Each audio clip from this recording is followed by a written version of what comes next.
এই গল্পটি আমরা নিয়েছি প্রতিলিপি থেকে। আপনারা চাইলে লেখিকাকে তার প্রতিলিপি প্রোফাইলে ফলো করে তাকে সাহায্য করতে পারেন। নমস্কার। উপসংহারের পক্ষ থেকে আজকের বিশেষ নিবেদন শ্রাবণী সোম যশের পরিণয় কথা। আচ্ছা, কখনো কি মনে হয়েছে জীবনটা যেন একটা ট্রেনের মতো, একটা স্টেশন থেকে আর একটা স্টেশন, কখনো থামে, কখনো ছুটে চলে, আর মাঝখানে বদলে যায় মানুষ, সম্পর্ক, অনুভূতি। আজকের আমাদের এই গল্পটি যার জীবনকে ঘিরে, অর্থাৎ আমাদের তৃষার জীবনও ঠিক তেমনই। হাসি, অভিমান, জেদ, ভালোবাসা আর সময়ের অদ্ভুত মোড়ে ভরা এক পথ চলা।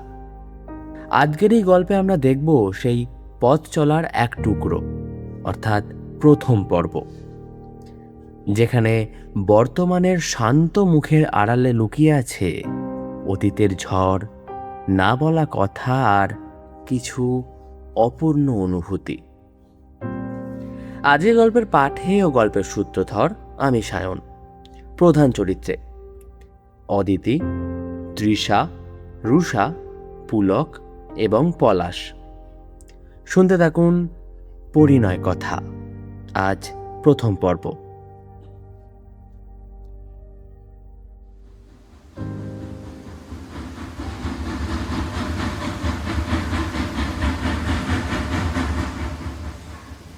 তৃষারা যখন ওভারব্রিজের ওপর, ঠিক সে সময়েই হই হই করে ট্রেন ঢুকে পড়ল স্টেশনে। প্ল্যাটফর্মে নেমেই নির্দিষ্ট কোচের দিকে এগিয়ে গেল পলাশ, যাতে কোনো রকম অসুবিধায় না পড়তে হয় অদিতি মানে তৃষার মাকে। আজকাল একটু বেশি দৌড়ঝাঁপ করলেই হাঁটুতে ব্যথা হয় তৃষার। তৃষা দেখল মাও নেমে পড়েছে ট্রেন থেকে। সামনেই পলাশকে পেয়ে বেশ স্বস্তির ঝলক মায়ের মুখে। বেশ গায়ে মাথায় হাত বুলিয়ে আদর করছে ওর। ওদের কাছে এগিয়ে গেল তৃষা।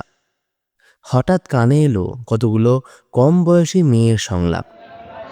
দেখ দেখ কিরকম নিজের ছেলেকে কাছে পেয়ে কত সোহাগ, এদিকে বউ যে এসেছে সেদিকে খেয়ালই নেই। বাবা, এই জন্যই শাশুড়িদের আমার একদম ভালো লাগে না। আর একজন বলে উঠল, আমি তো মাকে বলেই দিয়েছি বিয়েতে আমি করবো না বাবা, এত চাপ কে নেয় বল। তাদের মধ্যে একজন বলে, এই শুনতে পাবে কি রে তোরা। নিজের মনেই হাসি চাপে তৃষা। বাবা, হয়তো খুব জোর কলেজে পড়ে মেয়েগুলো, কত কি ভেবে ফেলল। তৃষা মাকে নিয়ে আস্তে আস্তে উঠতে শুরু করলো, আর যথারীতি পলাশ ব্যাগ নিয়ে এগিয়ে গেছে পার্কিং থেকে গাড়ি বের করে সামনে আনতে। মায়ের খুশি খুশি মুখটার দিকে তাকিয়ে তৃষা ভাবে, সত্যি কি অদ্ভুত যে মানুষের জীবন, কত কি যে বয়ে গেল একের পর এক, কিভাবে যে জীবনের মোড় ঘোরে কেউ বলতে পারে না। কত অশান্তি, কত কান্নাকাটি না করেছিল পুলক, অদিতি মানে তৃষার বাবা মা। ও নিজেও কি কিছু কম ছিল না? কত জেদ, অভিমান, রাগারাগি, ভাঙচুর কিছুই বাদ রাখেনি। অথচ জীবনের শেষ দিন অবধি বাবা কত খুশি ছিল। তৃষা তো বুঝতোই না মা বাবাকে দেখে যে এক সময় ওকে নিয়ে কত অশান্তির ঝড় উঠেছিল বাড়িতে।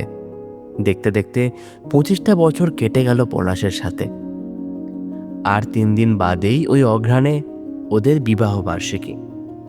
রাতুল আর রাতুলের বিদানের উৎসাহই সব থেকে বেশি। রুষাও কি ছাড়ার পাত্রী নাকি? জাম্বো, ছাড়বো না কিন্তু বলে দিলাম। যদি ফাঁকি দেবে ভেবেছো না, তোমার কপালে অশেষ দুঃখ আছে। তোমার এই আদি ঘরবাড়ি তোমার কি হাল করে দেবে দেখো। ওরা আসবে সামনের শনিবার। মা আগে এলো। এবার মাকে ছাড়বে না, রেখে দেবে কদিন নিজেদের কাছে। সম্বিত ফেরে পলাশের ডাকে, তুমি সামনে বসো, মাকে পিছনে আরাম করে বসিয়ে দাও। আমি তোমাকে স্কুলে নামিয়ে তারপর মাকে বাড়িতে দিয়ে আসবো। পলাশের কথা তো মায়ের কাছে বেদ বাক্য। অমনি বলল, পলাশ যা বলছে তাই শোন তিরু। তোকে আজ আর ছুটি নিতে হবে না। অগত্যা তাই। তৃষা আর রুষা পিঠোপিঠি দুই বোন ছিল। দুই বোনে দেখতে এত মিল ছিল যে চট করে কেউ বুঝতেই পারতো না কে তৃষা আর কে রুষা। তবে কিছুক্ষণ সময় কাটালেই সবাই ভাবতো রুষাই বড়, যদিও আসলে তৃষা বড়। ছোট হলে কি হবে, কথাবার্তায় হাবে ভাবে রুষা এক্কেবারে জেঠিমা। শাসন করার সুযোগ খুঁজে সবাইকে তটস্থ করে রাখত। ঠাম্মি তো মজা করে প্রায়ই বলতো, ওরে, ও আমার দিদি শাশুড়ি এসেছেন। তৃষা ছিল কতকটা খেয়ালি। ঘুমাচ্ছে তো ঘুমাচ্ছে, আর যেদিন পড়ছে সেদিন রাত খাবার, নয়তো হইচই করে বেড়াচ্ছে। করবি গাছের পাশের পাঁচিল থেকে বাগানের কোণের পেয়ারা গাছ, কোনোটাই ওর দাপট থেকে রেহাই পেত নাকি? মা যত না বকতো তার থেকে বেশি শাসন করত রুষা। মাও রেহাই পেত না রুষার বকুনি থেকে, তৃষাকে ঠিকমতো শাসন না করার জন্য। বাবার আদর তৃষার প্রতি হয়তো একটু পক্ষপাতদুষ্টই ছিল। ওর যাবতীয় বিশেষ গুণাবলীর দায়িত্ব নিজের কাঁধে তুলে নিয়ে রুষা আর তার মায়ের বকুনি সব হজম করত বাবা। ও জানতো বাবা পাশে থাকবে, যাই ঘটুক না কেন। কিন্তু সেই সময় বাবাও বোধহয় পাশে থাকতে পারেনি না চায়নি, এর উত্তর তৃষা খুঁজে পায়নি। আজ আর খুঁজতেও চায় না। কত দ্রুত দিন চলে যায় আর রং বদলায়। আজ রাতুর আছে ওর জীবনে, মা নিশ্চিন্ত, খুশি। আর কি, সে নিজেও তো গভীরে গিয়ে ভাবে না কোনোদিনই।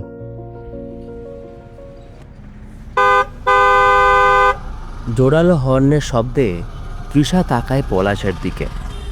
কোন গেটে নামবে? ঘুরে যাব নাকি সামনের গেট খোলা পাবে? সামনের গেটেই। বলে তৃষা। বিকেলে স্কুল থেকে ফিরে দেখে মা বেশ আয়েশ করে টিভি দেখছে।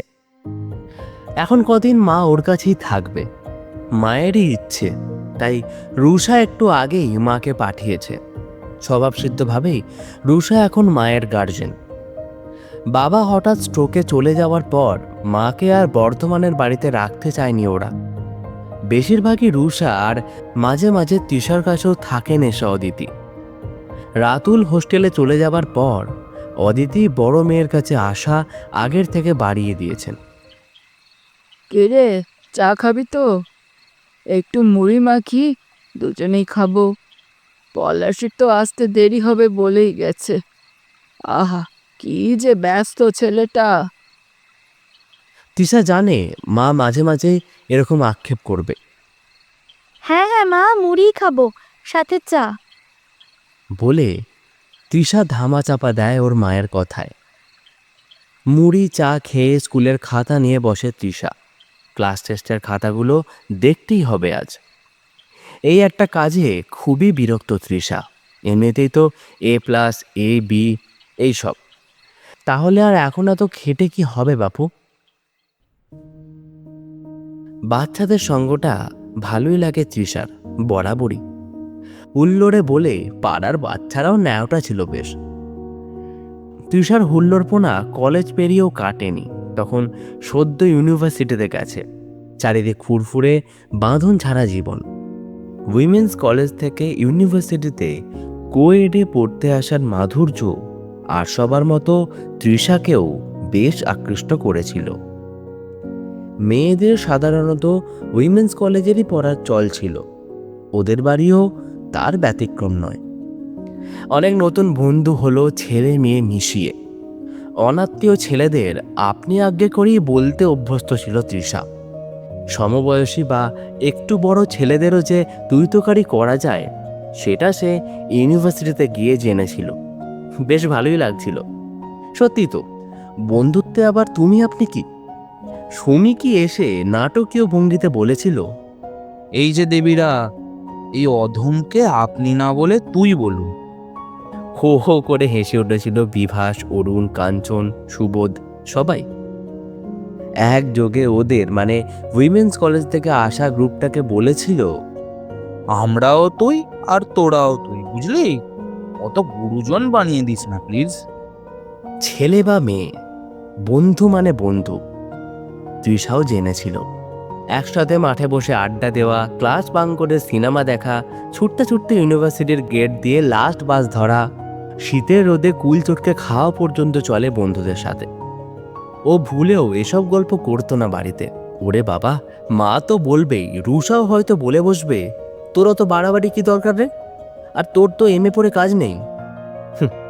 দুই বোনের গল্পের মাঝে বান্ধবী ছাড়া বন্ধুদের কথা বেফাঁসে বেরোলেই রুষার কৌতূহলী প্রশ্নবাণ ছুটে আসতো। সেদিন রাত্রে দুই বোনের আড্ডায় মাও এসে যোগদান করেছিল। সাধারণত বাবার মর্নিং ওয়াকে যাবার তাড়া থাকতো বলে মা শুতে দেরি করতো না। বেশ গল্পের মেজাজেই বসেছিলেন অদিতি মেয়েদের সাথে। এই যে ম্যাডাম, খাতা দেখা হলো?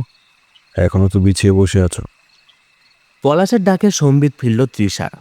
বোঝে খাতা দেখা একটু এগোয়নি। ওর পেছন পেছন মাও এসে দাঁড়িয়েছে।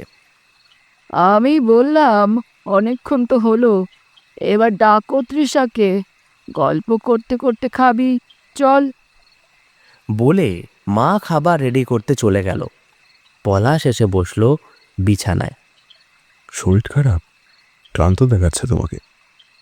রাতুল ফোন করেছে? তুমি তো আবার কদিন ফোন না পেলেই ব্যস্ত হবে। হোস্টেল থেকে বন্ধু বান্ধব নিয়ে এত চিন্তা করলে হয় না। তুমি সব বলবে? আমি বলি কিছু? রাতুল ফোন করেছে, ঠিক আছে? আর আমিও ঠিক আছি গো। তুমি এত চিন্তা করো কেন আমাকে নিয়ে? ইদানিং মা কেন বেশি আসছে সেটাও তৃষা বোঝে। রাতুলটা হোস্টেলে, ওর মন যাতে ভালো থাকে সেটাই মায়ের চেষ্টা। ও ভালো থাকুক এটাই চান অদিতি আর পলাশও। মায়ের স্নেহ তাই হয়তো একটু বেশি চিন্তা করেন। তৃষা তারা দেখায় মাকে। কাল রাত্রে ট্রেনে ভালো ঘুম হয়নি তোমার। আজ কিন্তু খেয়েই শুয়ে পড়বে মা, আমারও স্কুল আছে। বিছানা ঝেড়ে মশারি টাঙিয়ে অদিতিকে শুতে বলে। তুমি ঘুমাও মা, আমি খাতাগুলো সেরেই শুয়ে পড়বো। তুইও যেন বেশি রাত করিস না তিরু। মায়ের উদ্বেগ টের পায় তৃষা। ঘুমাতে পারেন কি অদিতি? পারেন না। সেদিনও কিন্তু অদিতি কিছুটা উদ্বেগ, কিছুটা খুশিতে ঘুমাতে পারেননি। কাল কিন্তু তাড়াতাড়ি ঘুম থেকে উঠবি তিরু। রবিবার বলে যেন বেলা অবধি গড়াবি না বলে দিলাম। তৃষা প্রতিবাদ করার আগেই রুষা মুখ খুলেছিল, ফিকফিক করে হাসছিল। কাল তোমার স্বর্গরাজ্যে ইন্দ্রদেব আসবেন। মানে কি বলছে ও মা? শোন না, খুব ভালো পাত্র, ইঞ্জিনিয়ার, কর্মসূত্রে ভিলাইতে থাকে ওরা, একমাত্র ছেলে। আমি এখন বিয়ে করব না মা, কিছুতেই না। তোর বাবার তো খুব বেশি দিন চাকরি নেই, অন্তত একজনের বিয়ে যদি তোর বাবার রিটায়ারের আগে হয়ে যায়। নিজের উদ্বেগ বুঝিয়েছিলেন মেয়েকে। আমার সামনে পরীক্ষা, আমাকে এখন এসব বিয়ে নিয়ে বিরক্ত করো না। আমি পাশ করে চাকরি করতে চাই। তৃষার ওসব বাহানায় কান না দিয়ে অদিতি আর পুলক পাত্রপক্ষের আপ্যায়নে ব্যস্ত হয়ে পড়েছিলেন। তৃষা যখন এসে বসলো পাত্রপক্ষের সামনে, বাড়ি শুদ্ধ সবাই তো হাঁ। ধ্যাবড়ানো কাজল, তেল জবজবে চুল, ক্যাটক্যাটে কমলা শাড়ি পরে এলোমেলো ভঙ্গিতে হাজির। কোনো রকমে হুমড়ি খেয়ে প্রণাম করেছিল ছেলের বাবা মাকে। নমস্কার জানিয়েছিল পাত্র। প্রতি নমস্কার তো দূর, তৃষা ভ্যাল ভ্যালিয়ে তাকিয়েছিল কেবলমাত্র। কেমন যেন একটা অদ্ভুত ভঙ্গিতে বসেছিল অদিতির মিষ্টি মেয়েটা। প্রাথমিক আলাপচারিতায় আর চা মিষ্টির পর্ব সেরে পাত্রপক্ষ চলে যাওয়া মাত্রই অদিতি, পুলক, রুষা সবাই তেড়ে গেছিল। কিরে দিদি, এই তোর রেডি হওয়া? হ্যাঁ রে তৃষা, তুই কি আমাদের কথা একেবারেই ভাববি না? তৃষা যে বিয়ে করতে চায় না সেটা তো জানেনি।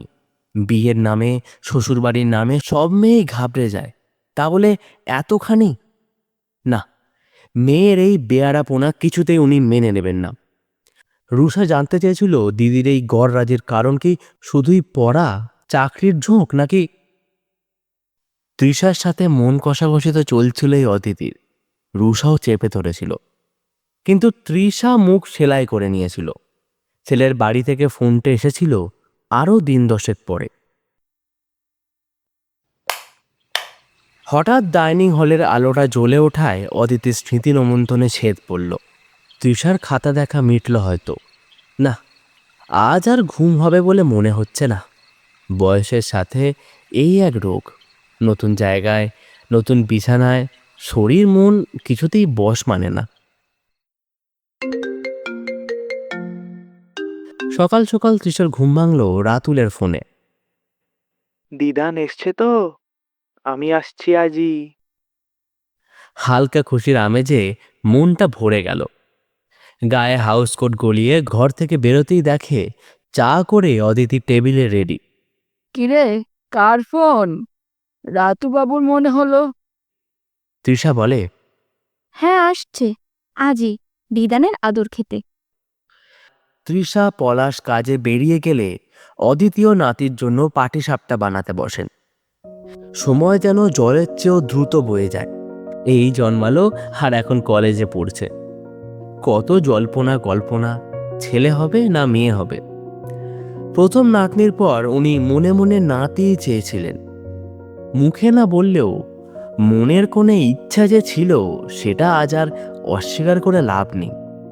রুষার মেয়ে তিস্তা বড় আর রাতুল পাক্কা 2 বছরের ছোট।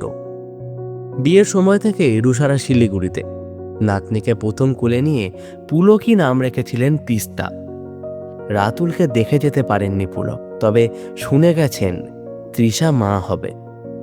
ও যে বিয়েতে রাজি হবে সেটাই তো অদিতি পুলক মানতে পারছিলেন না। উফ, কত অশান্তি, কত দুশ্চিন্তা যে গেছে।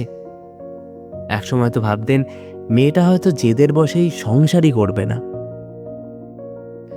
যেদিন তৃষাকে পছন্দ হওয়ার ফোনটা এসেছিল, অদিতের যেন খুশির ঠিকানা ছিল না। খুশির পাখায় ভর দিয়ে মেয়ের কাছে গেছিলেন তৃষাকে জড়িয়ে ধরতে। এক মুখ হেসে বলেছিলেন, কত ভালো মানুষ, কত বড় মন ওদের। ঠিক বুঝেছে, আমার তৃষার মতো ভালো মেয়ে আর দুটো হয় না।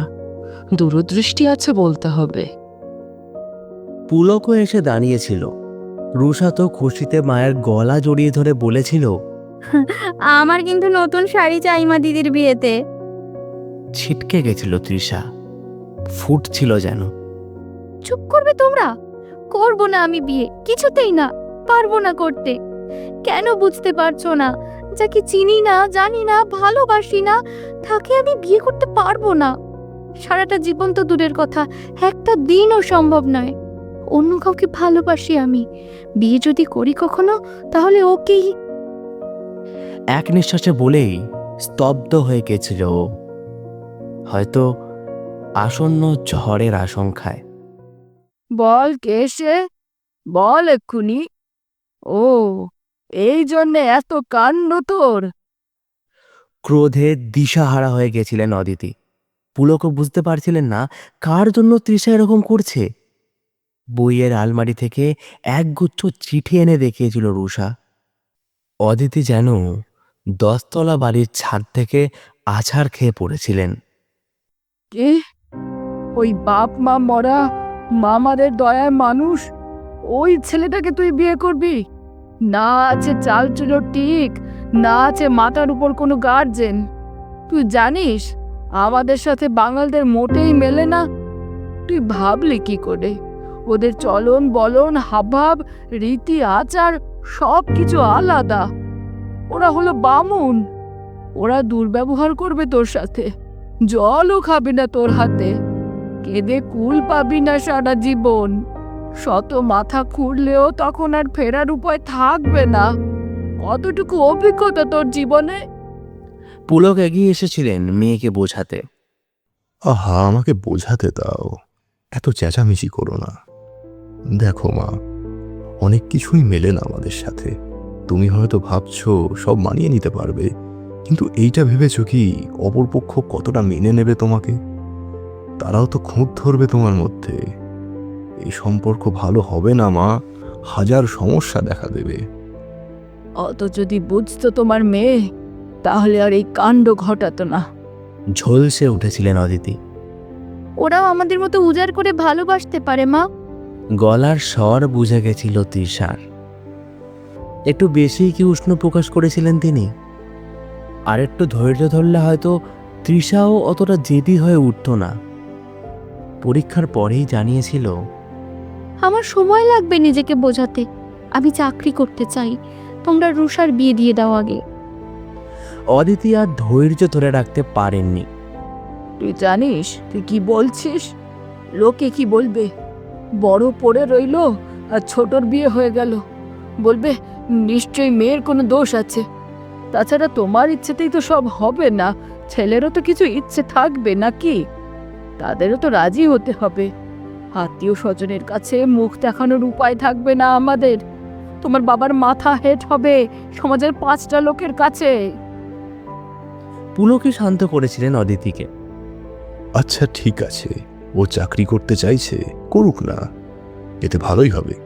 এই পরিবেশ, এই শহর থেকে দূরে গেলে ওর মনটা শান্ত হবে, নিজেকে বুঝবে। মেয়ের চোখে স্বস্তির চাহনি দেখেছিলেন তিনি। পুলক হয়তো বরাবরই তৃষাকে বেশি বুঝতো অদিতির চেয়ে। মাসখানেকের মধ্যেই চন্দননগরে একটা স্কুলে চাকরি নিয়ে চলে গেছিল ও। কতকটা বাধ্য হয়ে রুষার বিয়ে আগে দিয়েছিলেন, যদিও সুন্দরী মার্জিত পরিণত রুষার বিয়ে দিতে একটুকু বেগ পেতে হয়নি। কাগজ থেকে সম্বন্ধটা হয়েছিল। ডাক্তার পাত্র মলয়ের তখন শিলিগুড়িতে পোস্টিং। শ্রাবণের প্রথমেই দিন ঠিক হয়েছিল বিয়ের। এইসব 7-5 ভাবনার মাঝে হঠাৎ কলিং বেলের শব্দে অদিতি ঘাবড়ে গেলেন। ভাবলেন, এই রে, তৃষারা চলে এলো নাকি? এখনো ভাত খাওয়া হয়নি দেখলে আর রক্ষে নেই। দরজা খুলে দেখলেন ধোপা এসেছে কাপড় জামা নিতে। নিশ্চিন্ত হলেন তিনি। আজকে ওরা একটু আগেই বেরিয়েছে, স্টেশনে যাবে, রাতুল আসবে।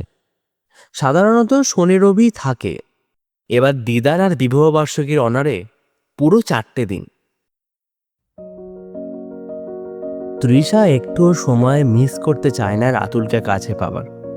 যদিও পলাশকে দেখায় না, মুখে বলে, রাতুলকে নিয়ে আবার তোমাকে আমায় নিতে আসতে হবে, তার চেয়ে চলো আমাকে আগেই তুলে নিও।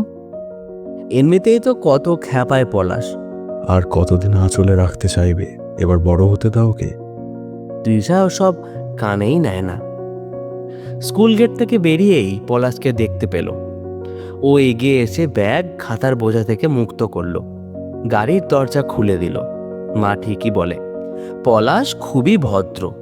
কাল রাত্রে ভালো ঘুম হয়নি তৃষার। গাড়িতে উঠেই সিটে শরীরটা এলিয়ে দেয়। এবার কিন্তু এই অগ্রাণ পড়তে না পড়তে বেশ জমে ঠান্ডা পড়েছে, কি বলো? চলো কফি খেয়ে যাই, ট্রেনের তো দেরি আছে। চোখ বুজেই পলাশের কথায় মাথা নেড়ে সায় দেয় তৃষা।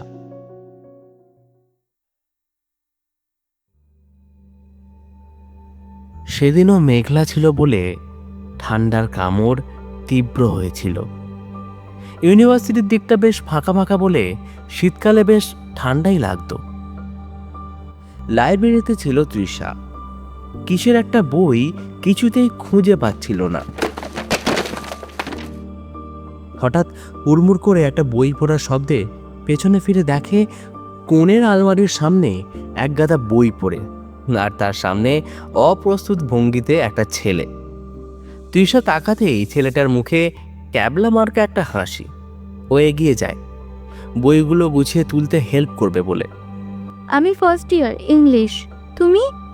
আমি ইকোনমিক্স। বই গোছাতে গোছাতেই তৃষা জানতে চায়, অপর্ণা, অপর্ণা মিত্র। ও তো ইকোনমিক্সেই, চেনো? না, মানে আমি পড়ি না, পড়াই, আপাতত বিবেকানন্দতে। ডিপার্টমেন্টে এসেছিলাম স্যারের সাথে দেখা করতে। স্যারই বললেন একটা বইয়ের কথা, রিসার্চে কাজে লাগবে, তাই আর কি। উত্তর শুনে এবার ক্যাবলা হাসি তৃষার মুখে। ও সরি, প্লিজ ডোন্ট মাইন্ড। এদিকে কেবলু রামের মুখে ততক্ষণে কথা ফুটে গেছে। না না, সরি কেন? এই ঠান্ডায় ক্যান্টিনে এক কাপ কফি না খেলে মাইন্ড করলেও করতে পারি। মনে মনে ভাবে তৃষা, যতটা ক্যাবলা ভেবেছিল ঠিক ততটা নয়। যে সে কথা বলল বলে চাল নিচ্ছে নাকি? চলো গুরু, ফিল্ডে যখন নেমেইছি মেপেই দেখা যাক। যদিও ক্যান্টিনে বসে কফি খেতে খেতে ও সজাগ চোখে পুরো ক্যান্টিন জরিপ করে নিয়েছিল।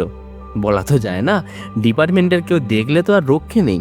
রাষ্ট্র হতে 2 সেকেন্ড লাগবে। ক্লাসে টিকতে দেবে না ওকে। নিজেকেই নিজে ভরসা দিয়েছিল। ধুর, কোথায় বিবেকানন্দ কলেজ আর কোথায় ইউনিভার্সিটি, আর হয়তো মুলাকাতই হবে না কখনো। ফালতু চাপ নিয়ে লাভ নেই। অতঃপর কফি শেষ করে যে যার পথে।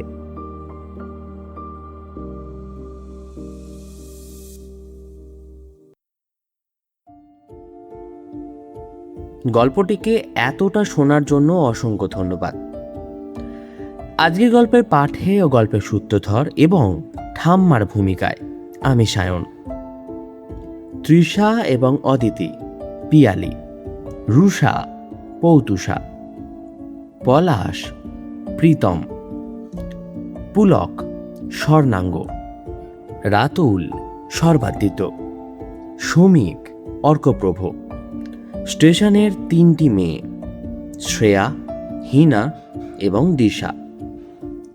শব্দগ্রহণ, আবহ সঙ্গীত, ধ্বনি পরিকল্পনা, পোস্টার ডিজাইন, অ্যানিমেশন এবং সমগ্র পরিচালনায় আমি সায়ন। গল্পটি যদি ভালো লাগে অবশ্যই লাইক করবেন এবং কমেন্টে নিজের অনেস্ট ফিডব্যাক জানাবেন। আর যদি গল্পটি একটু বেশি ভালো লেগে থাকে তাহলে অবশ্যই নিজের বন্ধু বান্ধব, আত্মীয় স্বজন, কাছের মানুষদের সাথে গল্পটিকে ভাগ করে নেবেন এবং আমাদেরকেও সাহায্য করবেন। খুব শীঘ্রই এই গল্পের 2য় পর্ব নিয়ে হাজির হব এই চ্যানেলে। আমরা কথা দিচ্ছি এই গল্পের 2য় পর্বে আপনি যা শুনবেন তাতে আপনি অবাকই হবেন। তাই আমাদের চ্যানেলটিকে সাবস্ক্রাইব করুন এবং বেল আইকনটিকে প্রেস করে রাখুন, যাতে আমরা যখনই কোনো নতুন ভিডিও আপলোড করব সেটার প্রথম নোটিফিকেশন আপনার কাছেই যায়। ততদিন হাসতে থাকুন, বাঁচতে থাকুন আর শুনতে থাকুন টিম উপসংহারকে। সকলে ভালো থাকবেন। ধন্যবাদ।